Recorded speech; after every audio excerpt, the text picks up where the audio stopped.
Welcome back to Paris Lesbos, the podcast where we delve into the lives and work of the mostly sapphic culture sphere from the Belle Epoque to the Roaring Twenties, beyond and before. They call me Rena, the other one's called Pixie, also is the one who put in the warnings for today on parent illness, death, and suicide, by the way. Yeah, it's going to be a heavy one, isn't it?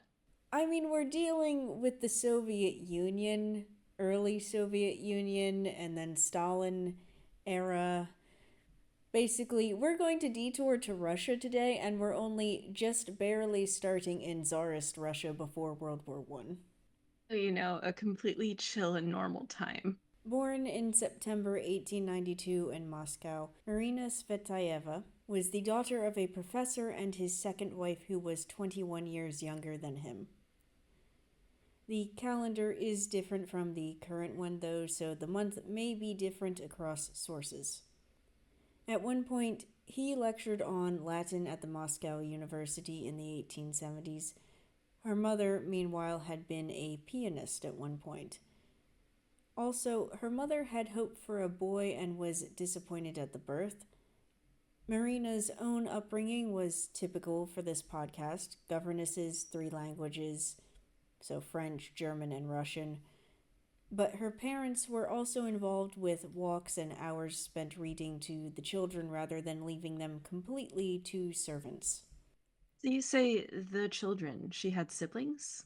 Yes, her siblings included a younger sister 2 years younger than her, who was also a disappointment to their mother because this woman really wanted a son. Now, as a child, Marina was proud, shy, and stubborn. There were also naturally sibling squabbles that might end with biting or wrestling in the dirt, partly because Marina didn't share well. She also started writing poetry before the age of 7 and once said she got all her bad verse out before starting school at 9. Well, it sounds like a reasonably good childhood if her parents were encouraging her to write poetry and letting her wrestle in the dirt. By the sounds of it, Marina was not really encouraged to write poetry. It was a bit of a rebellion against her mother, who had started having Marina study music at the age of 6. Oh, I see. And then her mother contracted tuberculosis in 1902. Naturally, for the time, the family relocated to a better climate, first with a trip to Italy over the winter. A quick aside on the history of TB, also known as consumption white plague or captain of death. It was common to send people to warmer or mountain climates once they had contracted the illness. While it wasn't initially known that the smog of cities actually irritated the already affected lungs and made breathing worse, people had noticed that sufferers tended to get better in places like California in the US, for example. That said, there still wasn't a cure in the early 1900s, and I leave this tangent with the interesting fact that TB is the disease that has killed the most humans in all of history combined. So you should all be very concerned at its current rate of drug resistance today. And if people want to learn more about TB, John Green has a book that is very readable called Everything's Tuberculosis that talks about its history and what we can do about it now. But back to Marina in 1902. She was only 10 at the time and didn't grasp what the diagnosis meant for her family. Her mother was already very ill to the point her father feared that she might die before making it to a town near Genoa. The good thing to come of this trip is that Marina learned Italian during it. Just during that trip? That's quick. I mean, they didn't isolate themselves despite the fact that her mother was ill. In fact, this is when Marina encounters Russian revolutionaries living abroad at the time and ends up learning several revolution songs and deciding to be an atheist. Scandalous. I think the real scandal is that her mother, despite having tuberculosis, managed to have a fling or two during this same time. Really? Yes, she fell in love with a fellow Russian abroad whom Marina nicknamed the Tiger. But he was not the first fling that Marina's mother had had during this marriage. Well, all right then.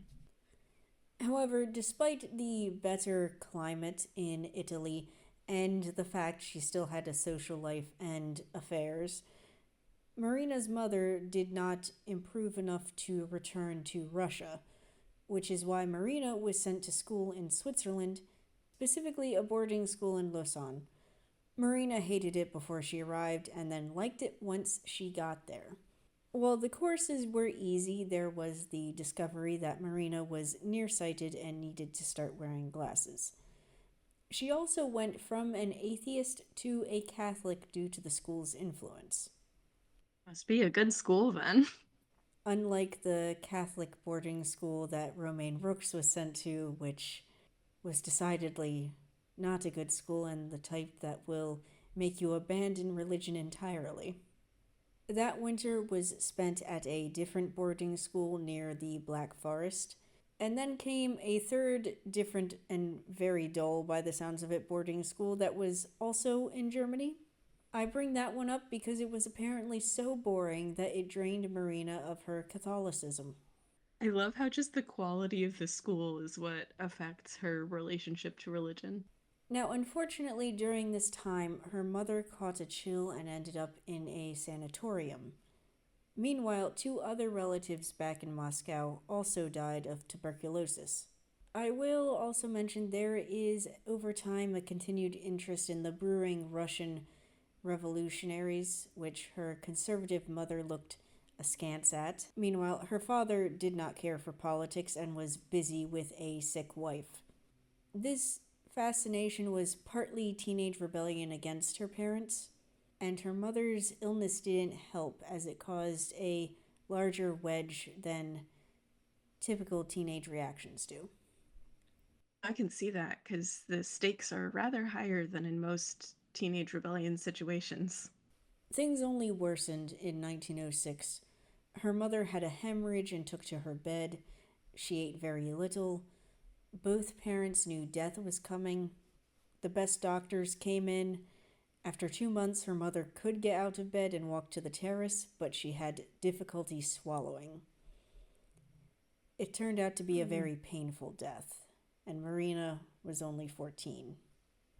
Her father was not much help after this, nor were her female relatives, including an older half sister. Marina herself spent the next year at a Russian school and got expelled for free thinking ways. Or, in other words, for grieving and maybe questioning things a bit too much. While it is not directly stated what free thinking means here, it is implied that it has to do with her being drawn to revolutionary ideas and revolutionary literature. Yeah, that would make sense for the time and the circles she's been running in up until this point. For a glimpse into Marina's head at this time, we have her obsession with Napoleon, which led to her interest in Sarah Bernhardt and to herself translating Rostand, which is how in 1909, with her father's permission, she went to Paris to study at the Sorbonne. Really, she just wanted to see the places she'd read about, and she also went on her own. You see, that's so momentously, but she's been alone at all these boarding schools, right? Like, she could look after herself. No, I suspect by the sound of it, at least her younger sister was also with her at all of the boarding schools. So this is the first time she's really going on her own by the sounds of it. Got it. Wow, her sister's just been here the whole time, but we don't hear about her. So what is she doing all alone in France without her sister to look after? Not a lot was written in my sources about this particular visit to Paris. And this time it's mainly her excuse was to study Old French literature. She wanted to translate the works of Rostand, so stuff like Laglan, which was created solely for Sarah Bernhardt to play the role of Napoleon's son, who dies tragically young. I will say, the next year, things start to kick off for her because in 1910, Marina's first volume of poetry is published, though her father only knew about the anthology of hers that appeared in 1911. Do we know anything about the style of poetry that she's writing? So I cannot fully tell from the sources if this is talking about the first volume she wrote or one of the ones that came soon after, but it does mention verses that record the initiation of an adolescent soul into the world, the happiness of being with her mother, the warmth of a comfortable home, the joyous discovery of nature, the disappointments of first love, that sort of thing. Wow, a lot of compelling subjects. A lot of very normal subjects just taking from her life, because later on she'll have poetry about the White Russian Army and some poetry about the Russian politics of the time going on at the end of World War One. But we're not there yet. What follows the appearance of the anthology in 1911 is smoking, alcohol, and a joke of advertising for a husband in the Matrimonial Gazette when Marina is only 17. I see. So she's having fun out there. She is. She also still has the time to translate Laglan at 18, and her second book came out at 19. Meanwhile, her father's health was now declining. He had been dismissed from the art museum he'd been working at by Tsar Nicholas II without a pension, despite the Senate finding no evidence of wrongdoing on his part in a theft of engravings at the site. It also appears that in 1910 Marina tried to commit suicide. It is thought this was partly due to the issues with her father and to the end of what sounds like a very short romance with a man who had assisted in publishing her first book.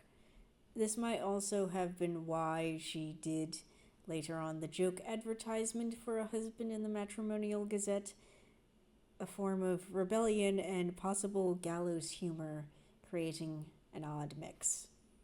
Wow. So this is not all celebrations for her. Not all, it's a mix. I suspect it also adds to the amount of poetic output of the time, but on the upside, she does meet Sergei Efron in May 1911. He was a year younger than Marina when they met. He came from a revolutionary family. His mother and older siblings were involved in revolutionary movements, actually. In fact, his mother was arrested in 1906.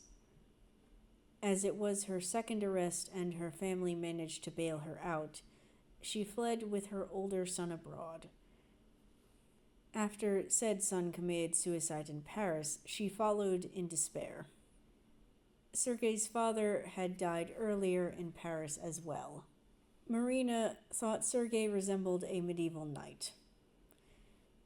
Others agreed with her. However, he didn't adhere to one thing. He tried drama school art history and briefly wrote plays.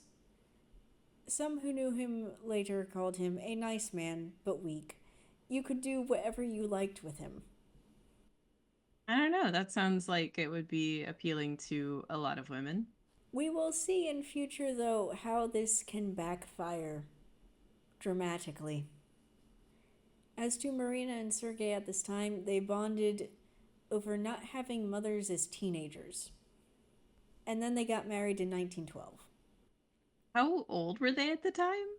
Marina would have been turning 20 in 1912, and Sergei would have been turning 19 then. Wow. Youths. Soon after, Marina won her first and only literary prize. It was in the Pushkin competition of the Society for Free Aesthetics. Their daughter Ariadna was born in September of the same year. The name was chosen based off of Greek mythology. The mythical Ariadne was one of Marina's favorite heroines. Looking at fragments of diary entries, it's clear that Marina adored the baby. Due to the Russian Revolution, when Ariadna should have started school, Marina taught her instead at home. Marina herself shed her shyness by the time she was 20. Her poetry was also receiving notice as she gave more public readings in Moscow in the lead up to World War I. There was a dark spot when her father died in August 1913, but as his health had been poor, there was more time to adjust than if the death had been sudden. After the funeral, she and her family moved to Yalta. There's mention of Sergei being treated at a sanatorium at this time, but not why. Due to the rest of his life course, I would assume it is not tuberculosis, as that would have caused a much earlier death. Great. So we know that there's mental illness on her side and physical illness on his side, and they're both basically teenagers. I'm sure nothing could go wrong on the eve of a war.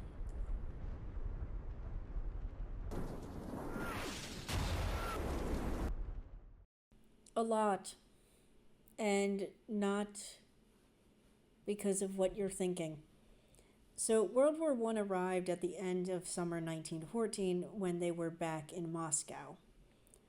The war did not affect them immediately. Sergei had a faculty position in literature and history at Moscow University.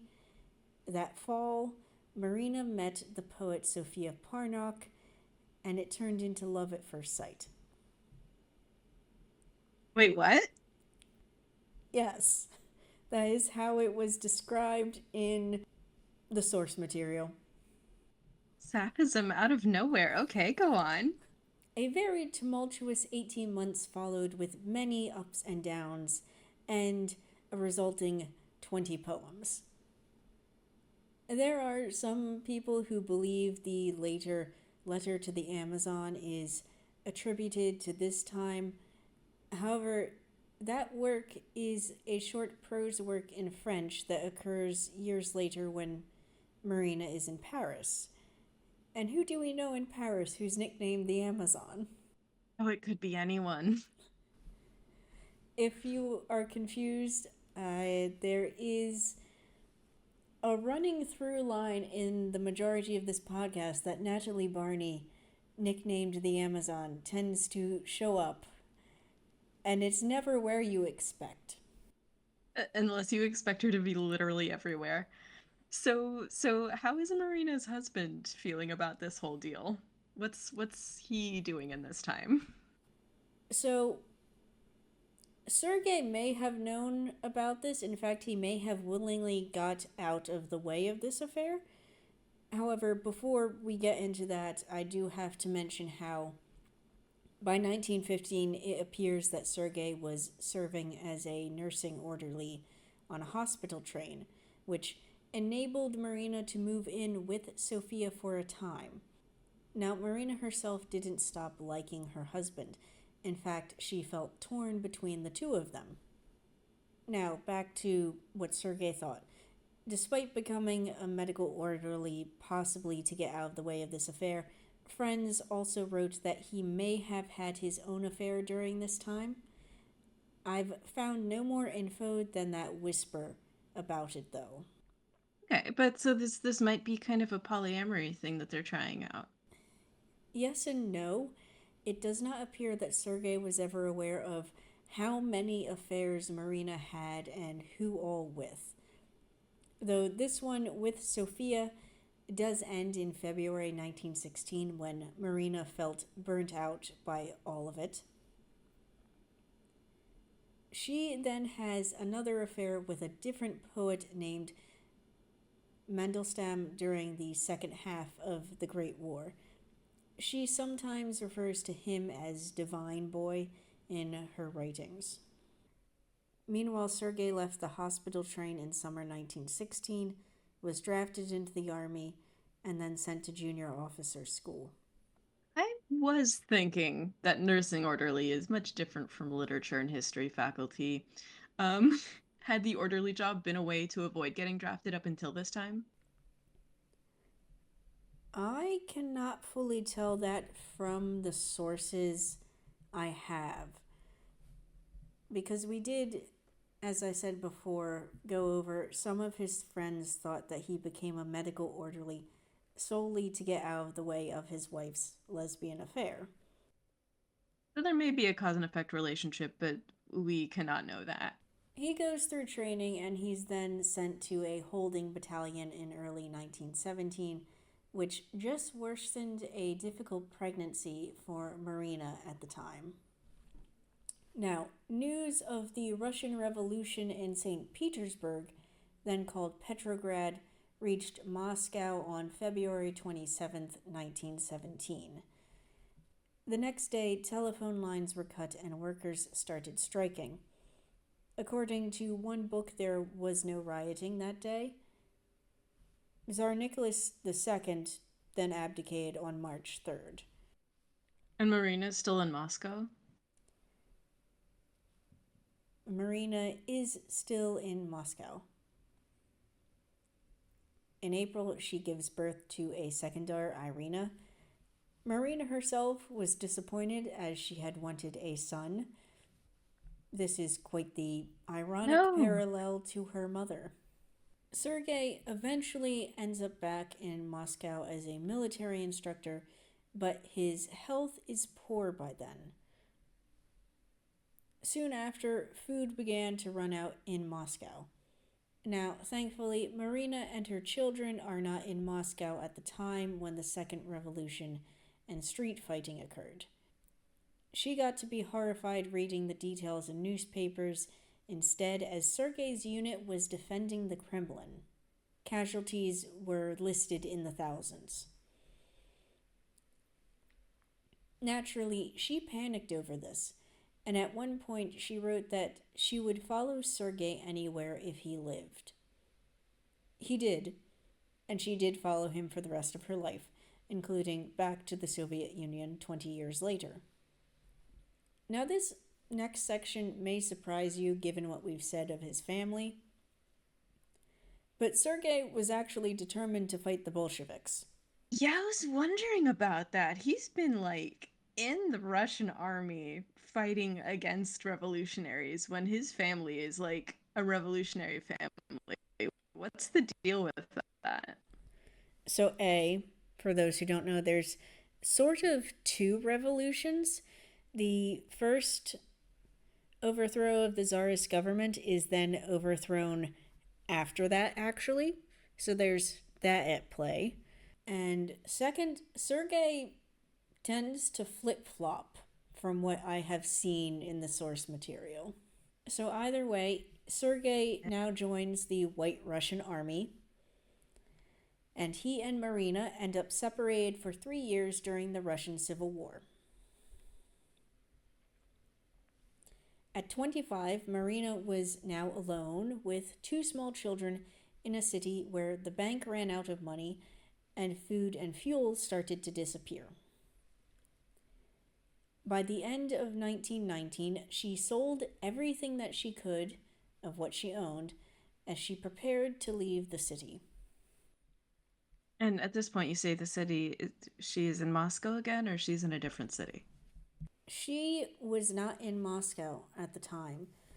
So, when Sergei's unit was defending the Kremlin, that is actually later after the initial revolution, after Tsar Nicholas II abdicated. By that point, it's several months later, and Marina and the children are living near relatives in the south, so possibly in Crimea. Okay. So here's actually where the confusion comes from. She actually, by 1919, has been traveling back and forth between Moscow and the Crimea. And by the sounds of it, she leaves Moscow after selling everything. But the leaving came with its own challenges. Marina ended up the unpaid maid to the wife of a Red Army commander in the countryside. That is how she got to hear the stories of soldiers robbing every house in the countryside under the pretext that everything belonged to the government due to communist policy. Eventually, she got an office job in a place called the Information Department of the Commissariat for Affairs of the Nationalities. A mouthful that amounted to little to do at a desk and ample time to work on her own writing while concluding that every Bolshevik slogan was a lie. I guess, but at least she has time to do her own writing. She was actually writing romantic plays at the time. So escapism. In a manner of speaking, Because it doesn't sound like everyday life was very fun. it was not. To add to her troubles, her second daughter was sickly. Revolution and Civil War made that worse. Irina could barely talk, and walking was difficult due to the cold, lack of care, and undernourishment. There is a note from one friend of Marina's at the time that Irina died of starvation in winter 1920. Supposedly, Marina had put her in an orphanage. Because she couldn't provide for her, or. I mean, I guess Marina's also working and doesn't have like a second parent. That is the thought, because oddly enough, some people thought the orphanage had food and warmth. However, I also have a biography here by Victoria Sfertzer, apologies if I messed up that name, who does say that at least at this time, Marina was not a good mother. She either smothered children with theatrical love or with indifference, something that the Revolution and Civil War also made worse. It has been suggested that things would have been better if she'd been able to pass the children off to servants most of the time and focus on her writing instead of trying to balance everything on her own. Despite that, Marina was stunned and crushed by Irina's death at the start of 1920, and naturally, she blamed herself. Just because she was not the best equipped to be a parent does not mean she does not feel guilty over terrible outcomes that she wished to avoid. No, I'm sure that she didn't want Irina to die. Meanwhile, she was aware that Sergei was alive in autumn 1920, but the information flow dropped after that. In July 1921, a friend found that he was alive in Constantinople after fleeing the collapse of the White Army. Marina left Russia to be with him, and their eldest daughter said that Marina had wrecked her life twice over Sergei. Once to leave Russia for him, and once to return to Russia for him. Oh boy. In this case, they left in May 1922 and arrived in Berlin, while Sergei was in Prague and would arrive in June to bring them back to Prague, where he had a grant to study at Charles University. You see, the recently created Czechoslovakia gave Russian emigres financial support to continue interrupted education. Somehow, in the 6 weeks that Marina spent in Berlin, she managed one affair and at least one published poem. So despite everything, she was still productive on the romantic and literary fronts. It is in Prague that an affair of Marina's comes close to destroying her marriage. It was with Radzivich, a former military officer, and this was one of her affairs that became widely known in the emigre circles. Possibly because of how closely together they all lived. Sergei was devastated, but he didn't leave her. Is the issue that she's too public with the affair, or is it that she's too emotionally involved, or. I believe from the sounds of it that a large part of it is that Sergei did not know how often Marina had affairs. Like, he knew about Sofia Parnok, and he might have been able to rationalize that to himself. But then this male former military officer shows up, and it sort of blows his perception of Marina out of the water. There is reference to a journal entry or letter of his talking about how our absurd life together, nourished as it was by lies, clumsy conspiracies, and other poisons. But in that same section of writing, he also mentions how she is such a part of him, so deeply entwined with his life that basically he doesn't end up separating from her like he initially plans. Wow, so I guess they just keep going. Yes, in fact, a year after the breakup of that affair, Marina is pregnant again and fully believed she was going to have a son like she had wanted before. Oddly enough, she didn't try to find a doctor until the last month of her pregnancy. Then she had no intention of giving birth at that hospital because she couldn't afford a good hospital, and the cheap ones reminded her of Soviet Russia and, insult to injury, banned smoking. Oh, how dare they? Instead, Marina went and found a young doctor, basically pointed at him and said, "You're going to deliver my child." This doctor had never studied that area of medicine and protested. She ignored his protests. He still went to deliver the child when the messenger came to him a few weeks later in February 1925. Despite it being a difficult birth in which the boy was nearly strangled by his own umbilical cord, Marina was calm and smoking. An image I never thought I would encounter of a woman who had just given birth. The boy was named Georgie and nicknamed Mur. Apologies if I mispronounced that. Though Marina tried to name him Boris at first, before Sergei insisted on Georgie. He quickly became her favorite. Naturally, this made him spoiled and gave him the belief that he was the center of the universe, especially as she focused less on writing in order to focus on him. To be honest, how she is described as a mother here gives me the impression of that trend of people online who unironically call themselves boy moms. It gives me the feeling that she would be jealous of women her son took an interest in and had anxiety about him leaving her as an adult before he was fully grown. The move to Paris after this was decided partly for economic opportunity and partly under the belief that it might be better for Marina than Prague was. Sergei himself stayed in Prague in November 1925 while Marina took both children to Paris with her, where they took one room of a shared apartment. At one point, she attempted to found a bi monthly literary journal, Mileposts, with two other Russian emigres. It didn't take off. It became an annual journal that ran for 3 printings and disappeared after 1928. By then, the family had moved to a suburb of Paris and would spend the next 10 years outside of the French capital while moving through the literary emigre world.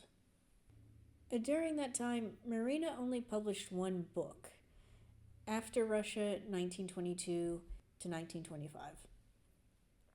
It came out in 1928, but it garnered little attention to Marina's disappointment. An attempt to publish a second book in 1931 failed due to lack of money. Despite the hopes for economic opportunity, she struggled throughout the years in France to earn money from her writing. This included hosting literary evenings each year. These were essentially readings of her work, sometimes with other writers or even musicians providing musical performances as part of the evening.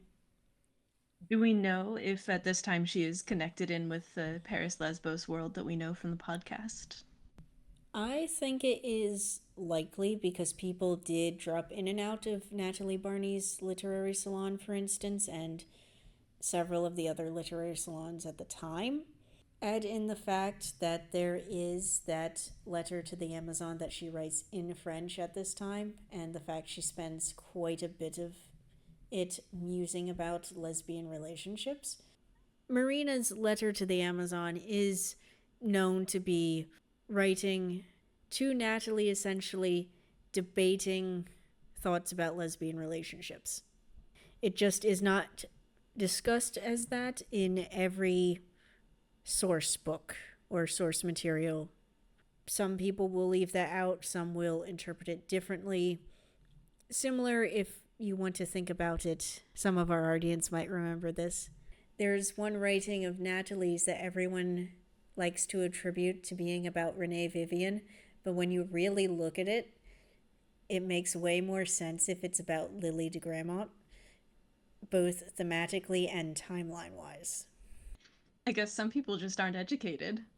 There's just things you'll miss, which is also why I suggest if you enjoy this podcast, treat it as an introduction to these people. There's only so much I can get into while talking for like an hour or 2 hours, depending on recording session, because issues do pop up that thankfully you all will not hear in the final version that we post online. So I do highly recommend you go look at our sources. You don't have to go typing into comment sections asking about sources. They're always listed on the website under the episodes directly.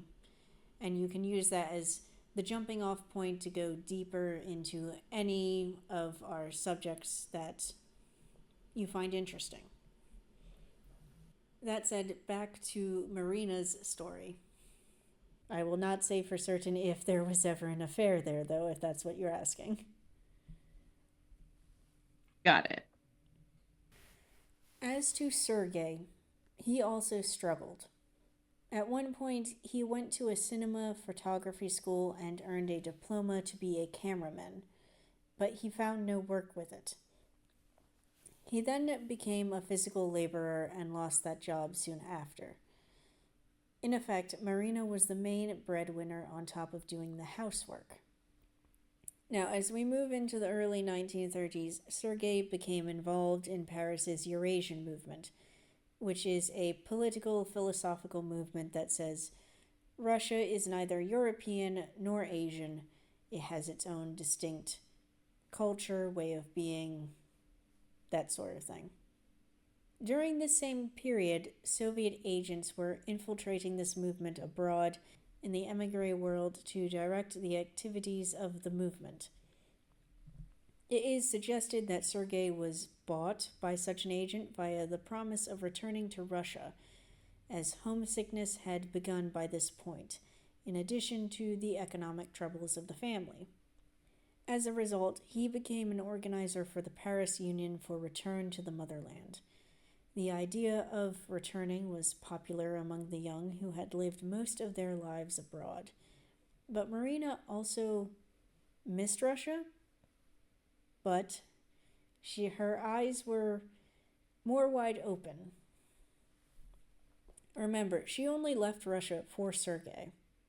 She also did not let rose-tinted glasses get rid of any of her concerns about returning. Yeah, it had not been a great place to live and raise a family when she had been there last. Meanwhile, Sergei had his mind made up.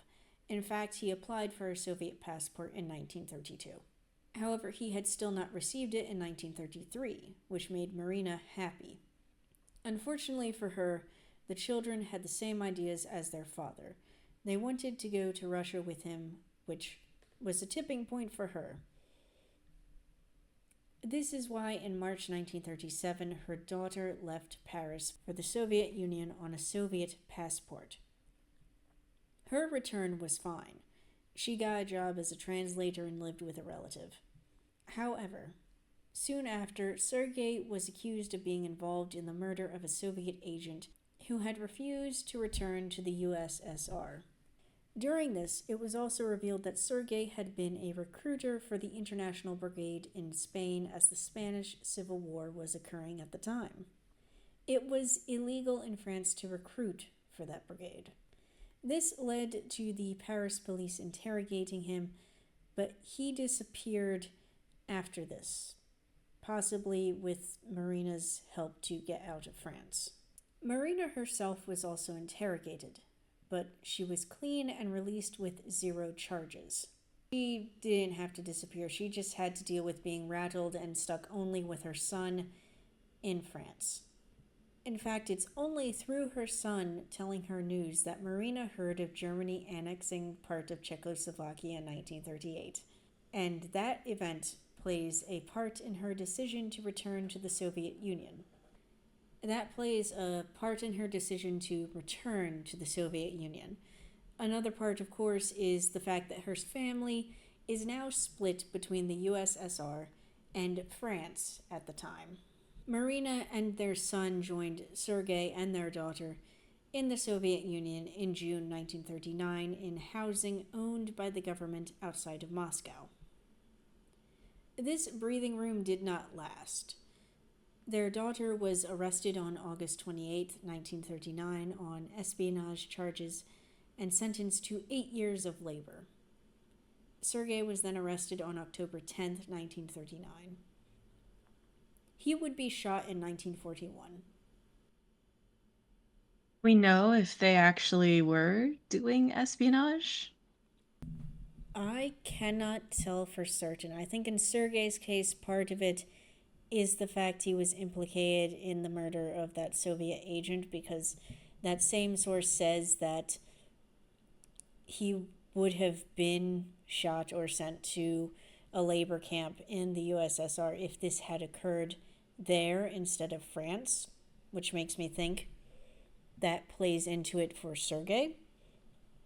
As for their daughter, she may have just gotten caught up in it. It is said that her boyfriend or fiance was actually a member of the secret police who had been sent to observe the family. So, good thing they all returned to Russia, I guess.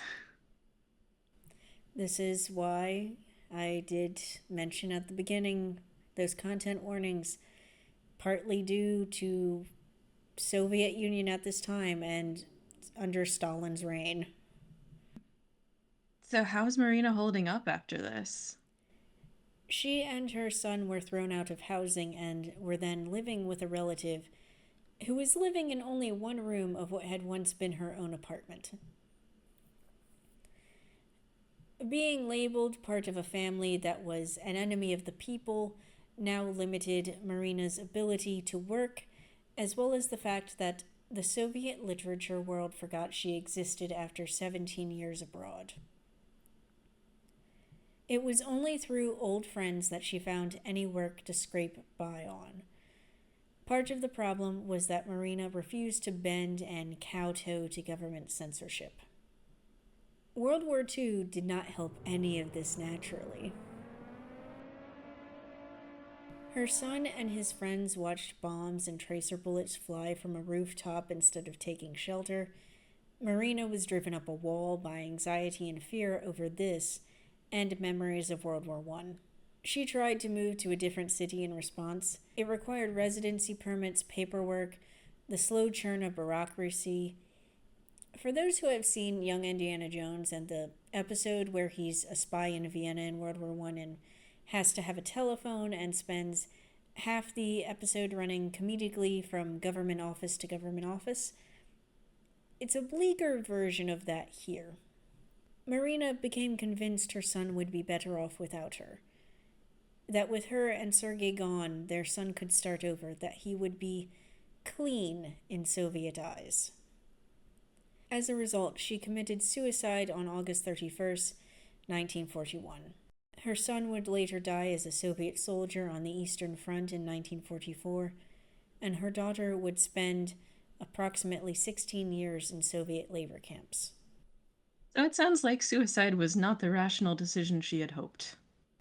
Definitely not. I will also note a theory I heard that Marina was pressured to become an informant for the local NKVD department, meaning the secret police. That pressure is what led to her suicide, but I cannot conclude if that is true. So, regardless, it was definitely the particular repression of the times that was a contributing factor. It definitely was. As for what we have after her, the location of her grave was lost, yet she is considered a major Russian poet. Most of her poetry was published or republished in the Soviet Union after 1961. They even named a minor planet after her in 1982 and put her face on a stamp in 1991. There is also an opera from 2003 called Marina, a captive spirit, that was performed in New York. So her memory lives on in a lot more positive of a way than her last few years would give us to understand. Thanks for listening to Paris Lesbos, where we dig into the forgotten stories of mostly Sapphic women from the Belle Epoque to the Second World War, beyond, and before. You can rate us on whatever podcast app you use, and we're on YouTube and our own site if you want to leave a comment. We love to hear from you, and we welcome tips on women to add to our collection. And remember, if you're stuck in a poetry slump, try a Sapphic affair.